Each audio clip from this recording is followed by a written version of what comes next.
قرعة كأس العالم للأندية 2025. يعني بصوا خبر كده حاجة كده لما اجي اقول لكم بقى ايه النادي الاهلي في قرعة كأس العالم للأندية في 2025، ده حاجة كده يا سلام. حد بيتكلم من الاعلام الرياضي في مصر؟ محدش بيتكلم خالص. الاعلام الرياضي في مصر مركز للاسف مع امام عاشور وبس، مركز للاسف في مشاكل النادي الاهلي وبس. في حد يطلع حتى يا جماعه يقول في حاجه حلوه موجوده هتحصل؟ مفيش يا جماعه. يوم الخميس النادي الاهلي هيكون موجود في قرعه كاس العالم للانديه. مع مين بقى؟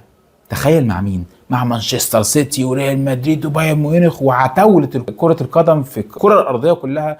لكن للأسف ما حدش بيتكلم خالص، وما حدش يعني حتى بيشرح كواليس الخبر ده أو الحدث ده. يا جماعة القرعة دي أنا هقول لكم الكواليس ساعتها إيه. القرعة دي هتكون موجودة إن شاء الله يوم الخميس في أمريكا، ويشارك في مونديال الأندية 32 فريق بواقع 4 مقاعد لقارة آسيا و4 مقاعد لافريقيا و12 مقعد لاوروبا و4 مقاعد لامريكا الشماليه والوسطى ومقعد لاوقيانوسيا و6 مقاعد لامريكا الجنوبيه، فضلا عن مقعد لنادي ممثل الدوله المستضيفه. التصنيف الاول والتصنيف الثاني والتصنيف الثالث والتصنيف الرابع، هقول لكم الفرق اللي موجوده في كل تصنيف. الاهلي هيكون موجود في التصنيف الثالث، يعني التصنيف الاول ده الفرق اللي هيكون موجود فيه الفرق المحتمله اللي هتكون موجوده في مجموعه النادي الاهلي، والتصنيف الثاني هكذا، والتصنيف الثالث هيكون فيه الفرق اللي مش هتكون موجوده في مجموعه النادي الاهلي، والتصنيف الرابع هيكون فيه الفرق المحتمل وجودها في مجموعه النادي الاهلي. نبدا نتكلم على التصنيف الاول.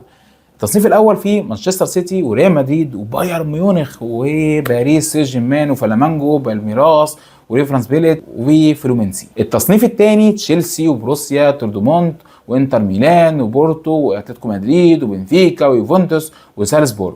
التصنيف الثالث بقى وده هيكون في الفرق اللي مش هتكون موجوده في مجموعه النادي الاهلي: النادي الاهلي المصري والهلال السعودي والاسنان هوينداي والوداد المغربي ومونتيري ونادي لوين المكسيكي وبوكا جونيورز وبوتافوجو. التصنيف الرابع هيكون فيه اوراوا ريد دايموندز والنادي العين الاماراتي والترجي التونسي وماميلودي سان داونز الجنوب افريقي وباتشوكا وسياتل ساوندرز وانتر ميامي.